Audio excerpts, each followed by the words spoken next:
요한복음 3장 16절, 마태복음 26장 53에서 54절입니다.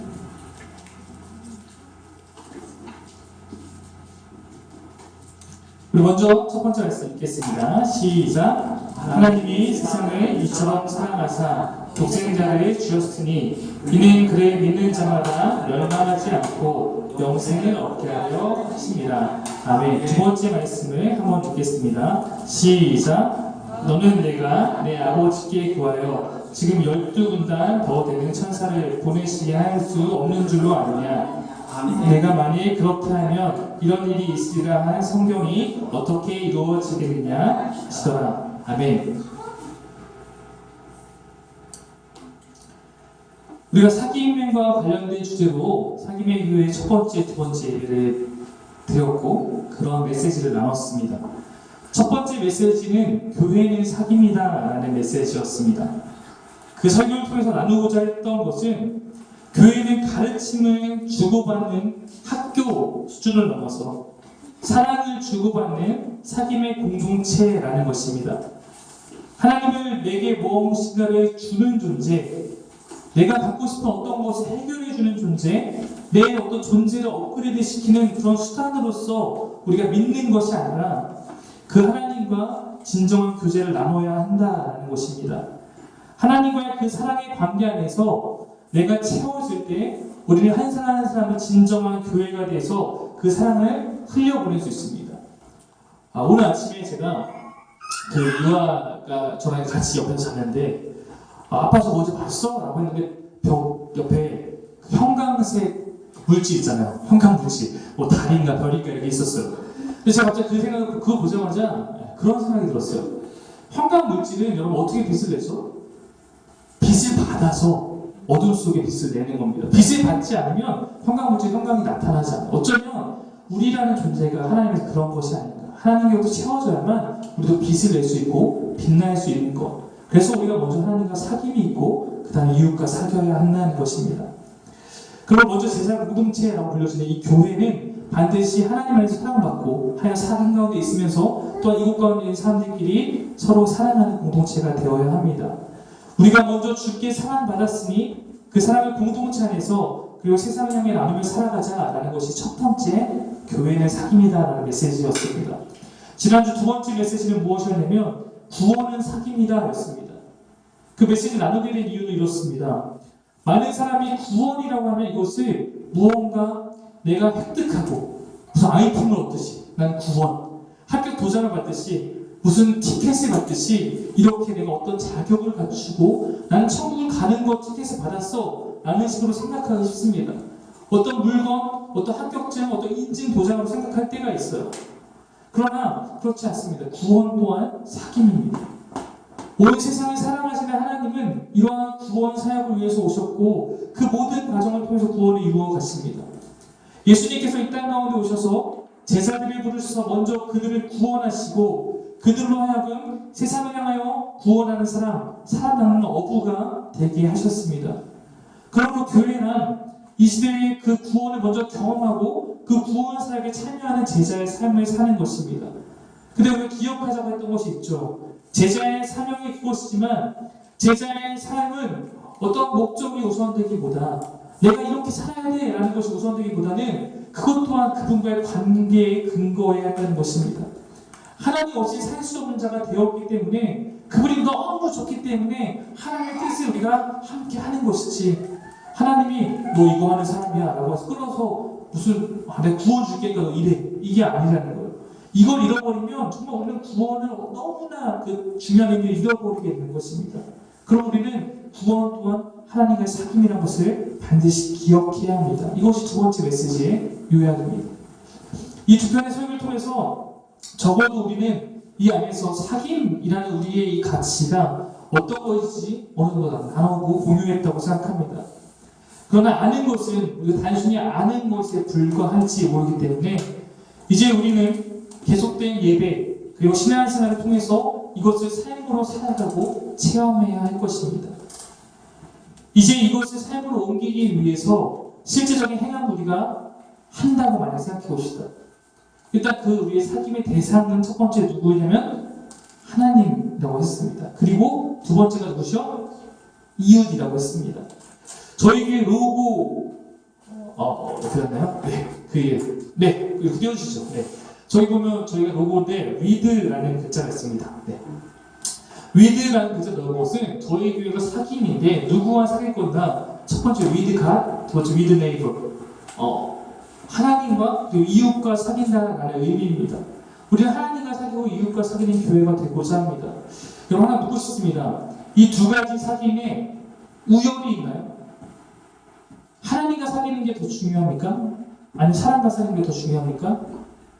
우연이 없습니다. 이 두 가지 사귐의 크기는 같다라고 성경 말하고 있습니다. 하나님은 이렇게 말씀하시죠. 지극히 작은 자에게 한 것이 나에게 한 것과 같다. 가장 큰 계명이 무엇이냐? 첫째는 하나님을 사랑하는 것, 둘째도 그와 같으니. 이 두 가지 사랑의 실상은 어떤 것이 먼저다, 어떤 것이 사실 이 두 개 자체가 나눌 수 없는 동일한 요소입니다. 하지만 우리가 첫 번째 메시지 때 나왔던 것처럼 우리가 이웃을 사랑하는 힘이 우리 안에 없어요. 우리가 이웃을 사랑할 수 있는 힘은 하나님과의 교제함을 통해서 얻습니다. 그분의 사랑으로 충만하시지 않으면 충만해져야지만 고갈되지 않고 우리가 누군가를 사랑할 수 있습니다. 그러므로 순서로 보자면 하나님과의 사귐이 먼저 필요하다고 할 수 있습니다. 그리고 이웃과의 사귐을 통해서 그 사귐은 완성되는 것입니다. 하나님과 사귐을 가지려면 우리가 하나님 사랑하자고 해서 기계처럼 딱 스위치하고 하나님 사랑하고 막 되고 이런 거 아닙니다.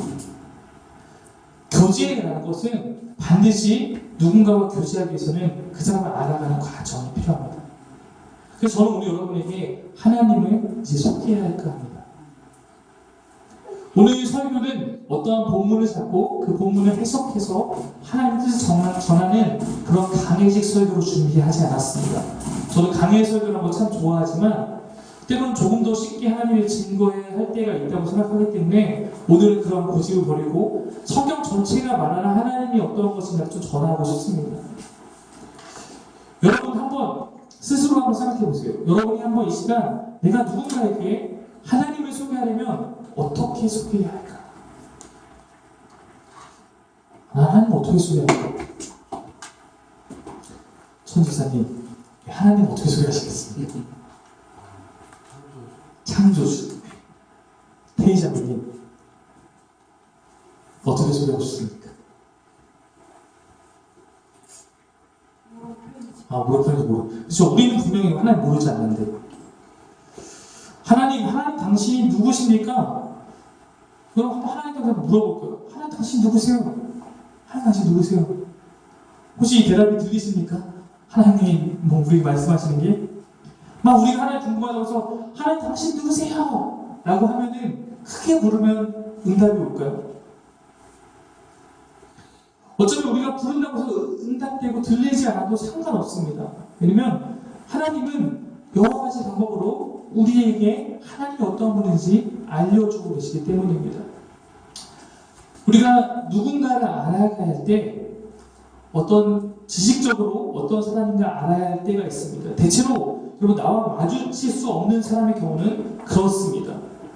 만약에 우리가 다른 시대의 인물, 어떤 위인에 대해서 알려면 그 사람에 대해서 지식적으로 공부를 할 수밖에 없습니다. 위인전, 사주고 이렇게 알려줄 수밖에 없죠. 본 적이 없는 사람은 누군가에 대해서는 배움을 통해서 분석을 통해서 이 사람이 이런 사람이구나 하면서 알아갑니다. 이 힘이 매우 큽니다. 그래서 우리는 한 번도 본 적 없지만 세종대왕에 가면 모두가 다 좋은 사람. 맨날 보면서 세종대왕은 천국 갔을까 하면서 이렇죠. 이순신 장군에 대해서 말하면 우리가 한 번도 다 본 적 없거든요, 사실. 근데 대충 다 비슷한 이미지를 갖고 있어요. 강화문에 막 이 동상 딱 떠올리고 거의 다 비슷한 이미지를 갖고 있습니다. 이러한 알미라고 사실 가끔 인간이 없는 허상을 만들어내기도 합니다. 그냥 이렇게 포장되는 경우도 있죠. 또 반대로 우리는 누군가 알 때 체험해서 아는 경우가 있습니다. 이것은 보통 내 삶에서 경험하는 사람들에 대해서입니다. 굳이 막 말해주지 않고 굳이 여러분이 저를 공부하지 않고 저런 사람 겪어가면서 알게 되는 것이 있죠. 이 개인적인 경험이라는 것이 근데 우리가 갖고 있는 지식적인 알미라는 것을 일반적으로 초월합니다. 내가 경험한 거에 대해서 더 믿는 경향이 있다는 거죠. 자, 그러면 우리가 하나님에 대해서는 어떻게 알아가느냐? 우리는 그분을 지식적으로 배우고 체험으로 경험하면서 알아갑니다. 두 가지가 함께 있고 함께 있어야 합니다. 이것은 조금 특별합니다.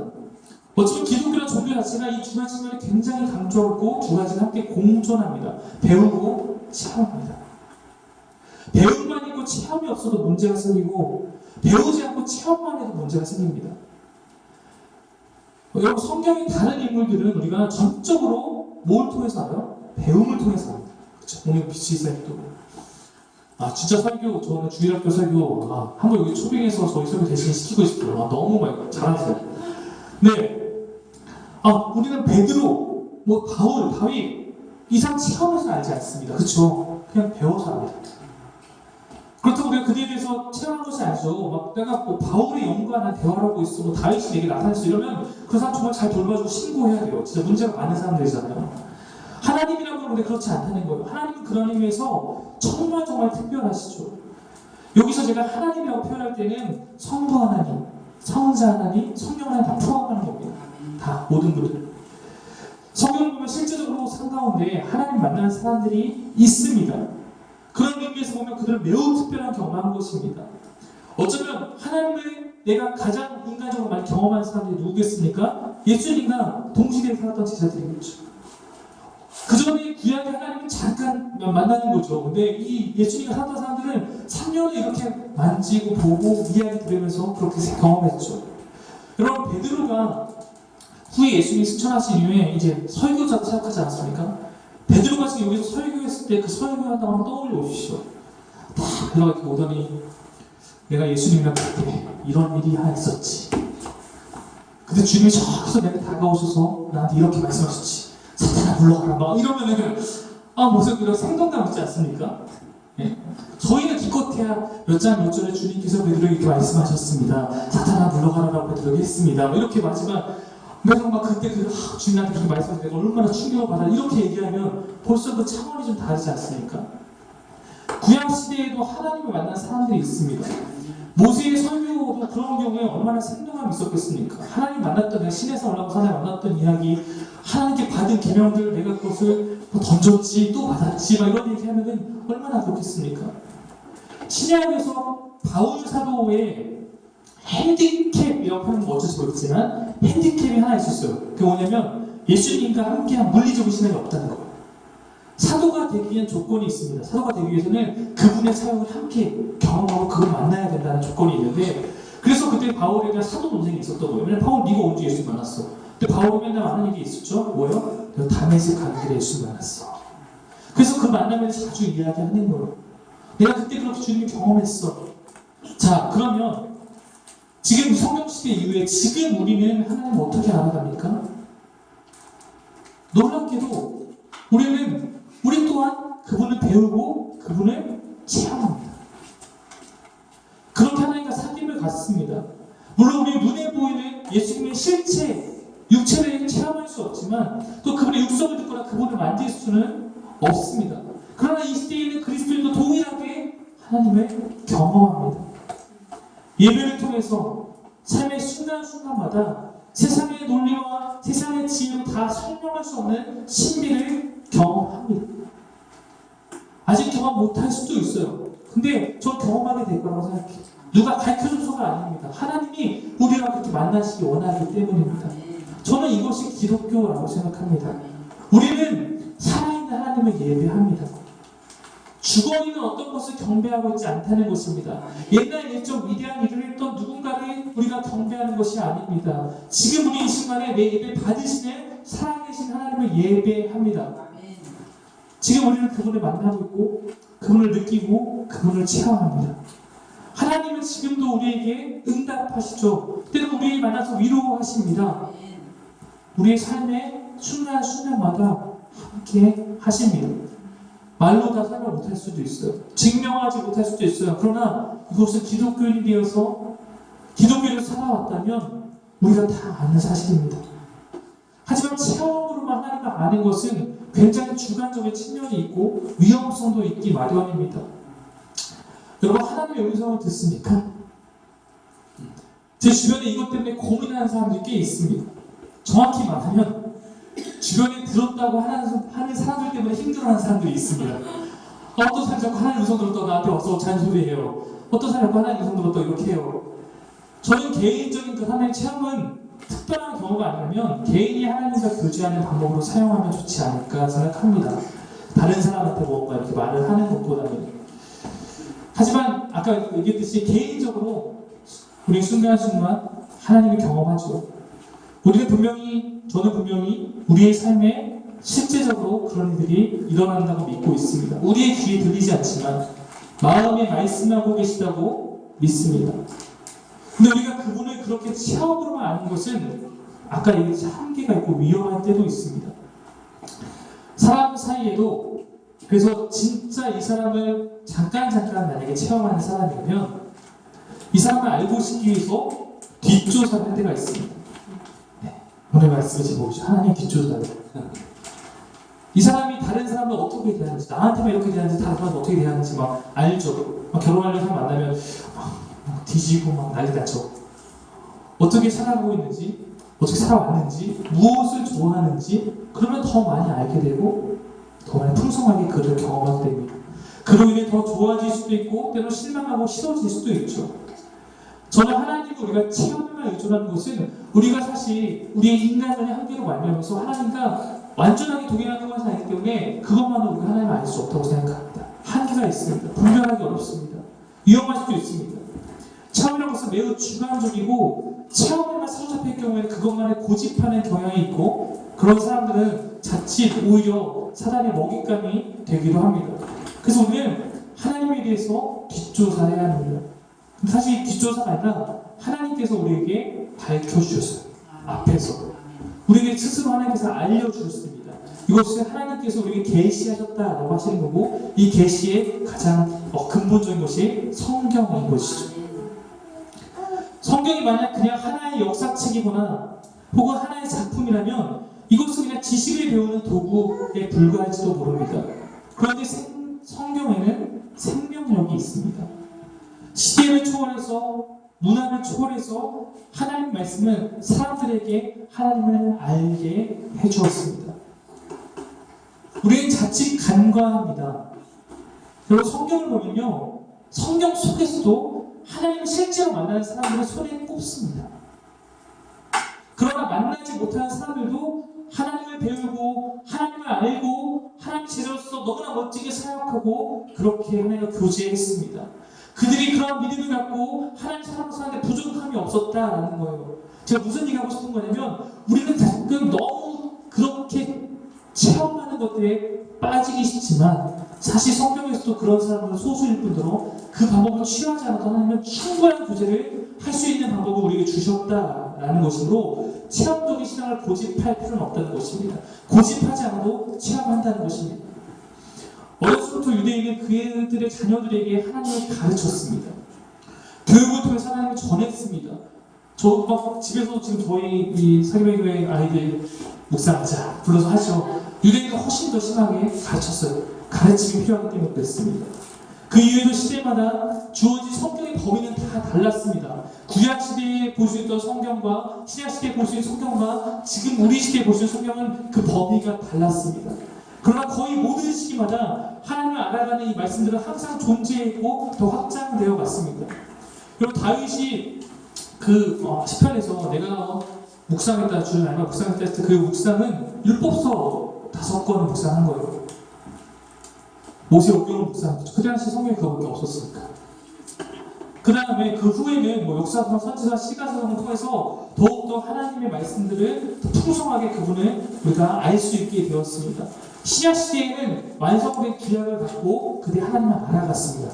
지금 저희는 구약과 신약까지 통해서 하나님을 알아갈 수 있습니다. 성경을 그렇게 하나님을 알아가는 사람들의 그 믿음이 결코 부족하지 않다라고 말하죠. 성경이 그냥 단순한 지식의 영역에 있는 것이 아니라 이 말씀을 통해 하나님을 깨달을 수 있도록 하나님께서 우리에게 주신 성경이기 때문에 그렇습니다. 그럼 우리가 성경을 통해서 하나님을 아는 것은 지식과 체험 둘 중에 어떤 하나를 택하는 부족함이 아니라 둘 모두를 경험할 수 있는 가장 좋은 방법입니다. 성경을 통해서 하나님을 배워가고 하나님을 체험합니다. 물론 그 저절로 우리의 어떠한 노력과 결단도 중요합니다. 어떤 이는 지식으로만 성경을 대하는 경우도 있기 때문에 그렇습니다. 그러나 내가 성경을 볼 때 내가 주님 이것을 주님 알고 싶습니다 라는 마음으로 다가갈 때 하나님 두 팔 벌려 우리를 맞아 주실 겁니다. 로고스가 레마가 된다는 표현이 있습니다. 여기서 로고스라는 것은 로고스와 레마 둘 다 말씀입니다. 번역하면. 근데 이 말씀이 종류가 좀 다릅니다. 로고스는 기록된 말씀, 글입니다. 그러면 성경을 로고스라고 부르는 거예요. 성경 기록되어 있는 말씀이기 때문에. 요한복음에서 예수님이 말씀하시죠. 태초에 이 말씀이 계셨다. 이제 이 말씀이라는 것은 뭐 로고스도 될 수 있고 레마도 될 수 있겠지만 로고스라는 걸 기록된 말씀이라면 레마라는 것은 음성으로서 나에게 말하는 그 말씀이 레마입니다. 성경을 통해 많은 사람들이 이 로고스, 기록되어 있는 말씀, 주님이 직접 로고스셨으니까 그 말씀이 레마처럼 내게 들려지는 것을 경험합니다. 그런 거 있잖아요. 어떤 성경 말씀을 보는데 그날 그 말씀이 나에게 계속 내 삶을 치고 그 말씀을 떠나지 않고 우리가 그때 하나님께서 이 말씀을 통해 나에게 말할 것이었구나 라고 받아들이게 되는 것이죠. 설교를 들었을 때 어떠한 구절이 어떠한 말씀이 내 마음을 칠 때 마찬가지입니다. 이것은 특별한 사람들에게 있는 것이 아니라 오늘도 여러분들에게 자신을 알리고 싶으시는 하나님의 은혜의 방편입니다. 그래서 우리는 사귐의 대상인 하나님에 대해서 오늘도 성경을 통해서 알 수 있습니다. 그리고 저는 그것을 돕는 사람입니다. 그럼 무엇을 알 수 있나? 오늘 제가 그 하나님에 대한 중요한 관점 가운데 한 가지만 꼭 나누고 싶습니다. 오늘 설교 시작하면서 말씀 두 곳을 읽었는데 첫 말씀 너무나 유명한 말씀이죠. 하나님이 세상에 이처럼 사랑하사. 하나님께서 우리를 살리기 위해서 독생자 예수를 보내주셨다. 누구나 다 알고 있는 말씀입니다. 근데 두 번째 말씀이 이렇습니다. 그분이 십자가에서 이제 달려서 그 살리시기 위한 그 구속의 사역을 하시는데 신적 권위를 갖고 있으므로 그분은 그렇게 십자가를 비참하게 죽으실 필요가 없으셨지만 우리를 살리려는 목적을 이루시기 위해서 죽을 때까지 순종하셨다라는 말씀입니다. 어떤 말씀인지 아시죠? 이 말씀을 통해 제가 증거하고자 하는 복음은 우리를 사랑하는 신에 대해서입니다. 여러분, 저를 보셔도 됩니다. PPT가 없습니다. 네. 창세기로 성경이 시작합니다. 그 시작에서부터 성경은 너무나 중요한 사실을 우리에게 알려주고 있습니다.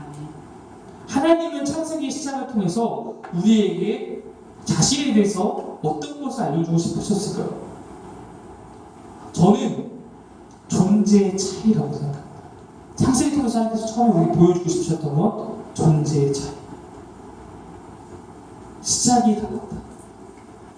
하나님은 스스로 처음부터 존재하셨고 너희들은 나를 통해 창조되었다. 내가 너를 만들었다. 내가 모든 걸 만들었다. 그분과 우리의 그 존재를 보여주고 있는 것을 생각합니다. 이러한 존재의 차이를 성경 처음에 다룬 것은 사실 이것이 매우 중요합니다. 우리가 요즘에 부르는 복음성가 가운데 많은 찬양의 가사 가운데 친구 되신 하나님에 대해서 표현합니다. 그러한 찬양이 잘못되었다는 것이 아닌데 자칫 우리 가운데 오해를 가져올 수도 있습니다. 예수님께서 우리의 친구 표현은 틀리지 않습니다. 그러나 예수님이 저희들에게 말씀하시고 난 너희의 친구이고 난 너희의 형제다라고 말했을 때 그렇다고 저희들이 그래요 예수 형 반갑다 친구야 이렇게 하지 않았죠. 왜냐면 아는 거예요. 그것을 친밀함을 표현하는 것이지 너와 내가 동급이야 라고 말하는 것이 아니기 때문입니다. 이러한 존재의 차이가 어떤 의미가 있을까요? 실제로 이것을 우리 삶에 적용하면 매우 큰 의미가 있습니다. 여러분 혹시 운전하다가 동물로 인해서 불안하신 적이 있어요? 제가 미국에 잠깐 갔을 때 제가 그랜드 캐년을 비롯한 그쪽 근처를 차로 제가 운전해서 둘러보게 되었습니다. 제가 운전하는데 너무 놀란 것 중에 하나가 정말 1, 2km마다 로드킬에다가 짐승의 시체가 계속 나오는 것 때문이었어요. 정말 차를 타고 가면은 한 1, 2분마다 꼭 하나씩 죽은 시체가 나오는데 그쪽 동네는 우리처럼 막 고양이, 개 이런 게 죽어있는 게 아니고 사슴이 죽어있고 이러니까 너무 놀랐습니다. 한 진짜 3, 40분 이상을 계속 본 거야. 진짜 그날 죽은 것만 진짜 한 3, 40마리 본 것 같아요. 우리가 그 짐승들 장면들을 보면서 불쌍하지만 그렇다고 내가 운전하다가 길에서 동물 쳤다고 처벌받지는 않습니다. 그렇죠? 하지만 우리가 길을 가다가 사람과 충돌하는 것은 다르죠. 왜 그렇습니까? 존재의 차이 때문입니다. 사람이고 진실한 존재의 차이가 있기 때문에 사람을 치면 우리는 큰 죄를 진 거지만 동물 쳤다고 끌려가지 않습니다. 사람과 짐승에서만 그런가요? 제가 예전에 수련회 가서 또 운전인데 한국에서 운전하는데 그때 시속 한 60, 70km를 달리고 있었습니다. 근데 갑자기 이쪽 옆에 시골길에서 그 차선역 가드레일 밑으로 강아지 한 마리가 이렇게 기어서 나오는 거예요. 그 차도로 들어온 겁니다. 한 20m 앞에 브레이크를 막 밟아 속력을 줄이려고 하는데 너무 가까운 거리고 뒤에 제가 운전하는 차에 사람 꽉 차 있고 그러니까 옆차선도 보니까 차가 있고 그러니까 피할 수도 멈출 수도 없는 상태였어요. 무리해서 줄이면 사고 위험이 날까봐 어쩔 수 없이 제가 툭 치고 갔습니다. 제가 강아지를 엄청 좋아하거든요. 근데 제가 강아지를 쳤어요. 예. 근데 그렇게 이제 해서 갔어요. 근데 제가 그 강아지 한 마리를 치고 나서 손이 얼마나 떨리던지 정말 며칠을 괴로워했어요. 진짜로. 며칠을 차 앞을 못 갔어요. 예. 혹시 거기 강아지가 어떤 흔적이 있을까봐. 근데 만약에 제가 거기서 그 차로 죽였던 것이 강아지가 아니라 개미였다고 생각해 보십시오. 그럼 제가 괴로웠을까요? 그렇지 않습니다. 예. 존재의 차이 때문에 사람과 동물뿐만 아니라 동물 사이에서도 존재의 차이가 있기 때문입니다. 여러분 모기 죽이고 회개합니까? 주여 대단한 우리도 하지 않죠. 분명히 우리는 살아가면 수많은 존재의 차이를 경험하고 각각의 그 존재의 차이에 맞게 대처합니다. 이거 상식이에요.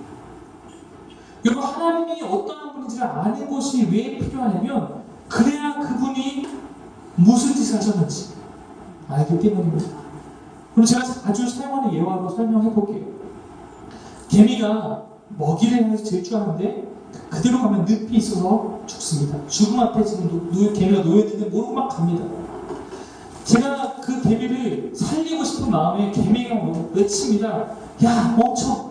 가면 안 돼. 돌아서야 돼. 너 그대로 가면 죽어. 근데 개미가 알아듣지 못합니다. 제 말을 무시합니다. 개미는 계속 그 늪에 걸어갑니다. 제가 개미를 살릴 수 있는 방법 하나 있었습니다. 제가 개미가 되는 거였어요. 개미가 돼서 개미들의 언어로 그 개미에게 알려주는 겁니다.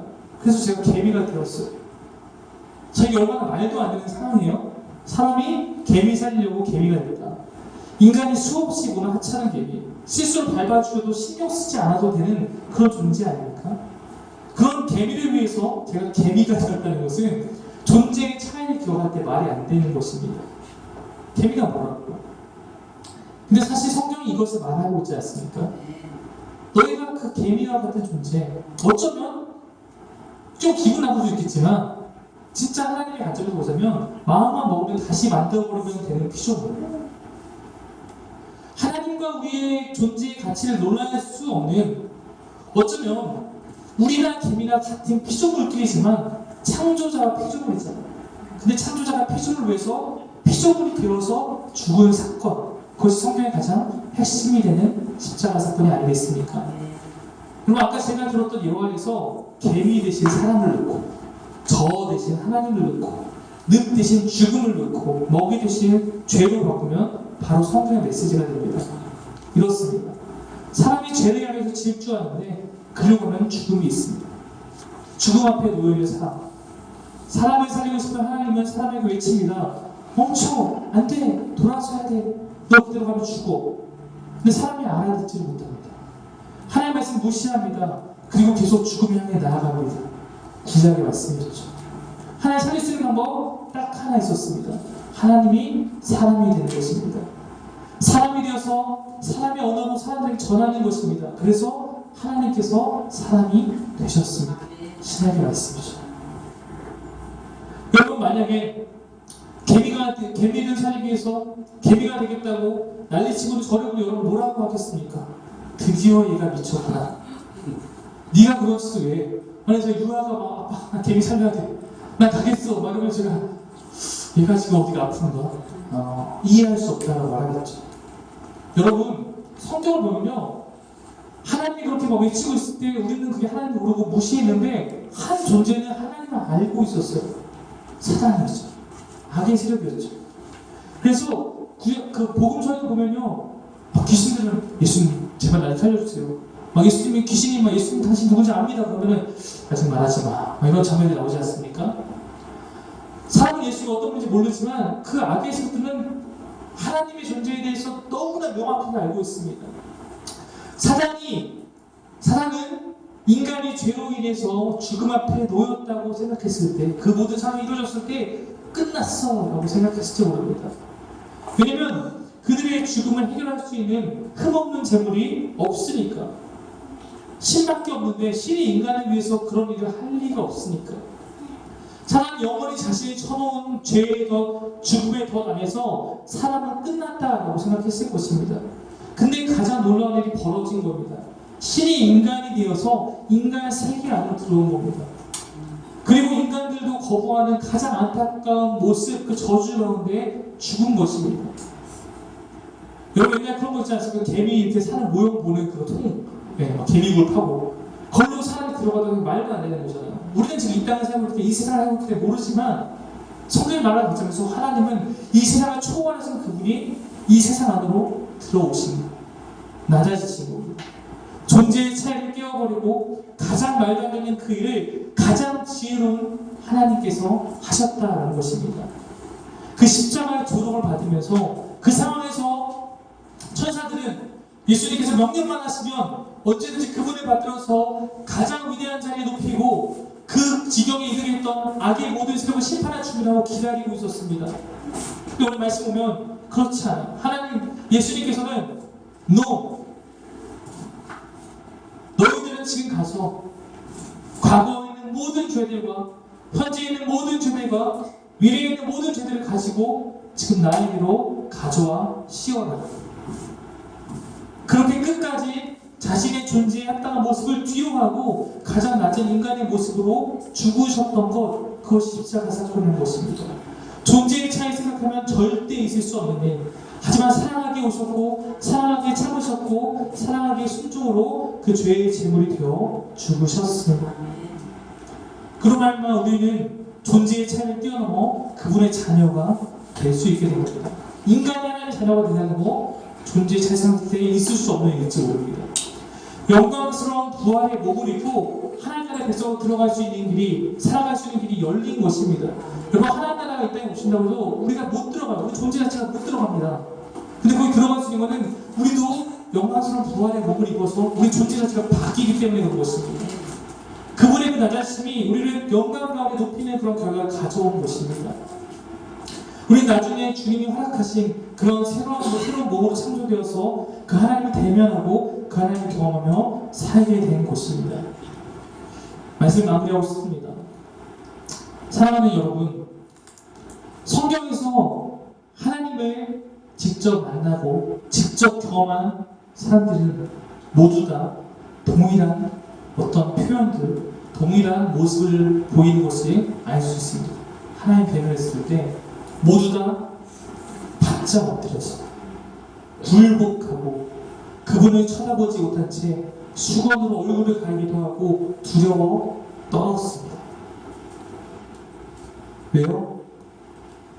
그 존재의 차이를 느끼기 때문입니다. 빛 앞에서 모든 것이 드러나듯이 그분 앞에 섰을 때 죄 가득한 내 모든 것이 드러나기 때문에 두려워 죽을까. 두려워하는 모습이 우리가 위대하게 보았던 성경 속의 인물들이 하나님과 대면했을 때의 장면들입니다. 그분은 그때와 지금도 그 존재는 변하지 않았고 지금도 비교할 수 없을 만큼 위대하신 하나님이지만 그분은 우리의 아버지가 되어주셨고 형제가 되어주셨고 친구가 되어주신다 말씀하십니다. 괜찮아. 사귀자. 내가 너에게 맞춰서 교제할게.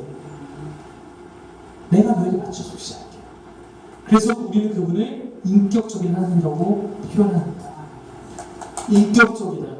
그분은 신이지만 자신의 그런 신격을 내려놓고 낮아서 우리가 맞추어서 교제해 주시는 그런 분입니다. 오늘 예배는 우리가 그분께 드리는 것입니다. 그분을 경험하고 그분을 만나는 자리며 하나님 자랑하고 하나님 높여드리는 그런 자리입니다. 우리를 위해서라면 모든 것을 하시는 그 하나님 앞에 우리도 전심을 다해서 예배하며 우리의 삶에서도 전심을 다해 그분의 기쁨이 되어 살아갈 수 있는 저희 사역의 모든 손님 되시길 간절히 바랍니다. 기도하겠습니다.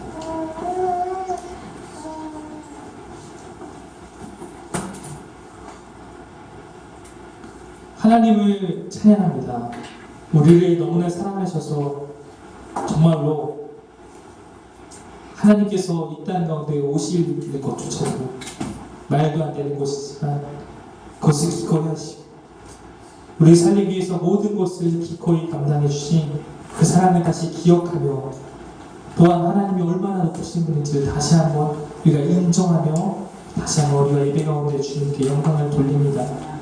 하나님, 우리가 그분을 잊지 않고 하나님 크심을 날마다 인정하며 내 삶에 부여지는 작은 것들에 넘어지지 아니하고 하나님 손 꼭 붙잡고 우리의 삶을 멀리까지 바라보고 계시는 그 하나님과 동행할 수 있도록 인도하여 주옵소서.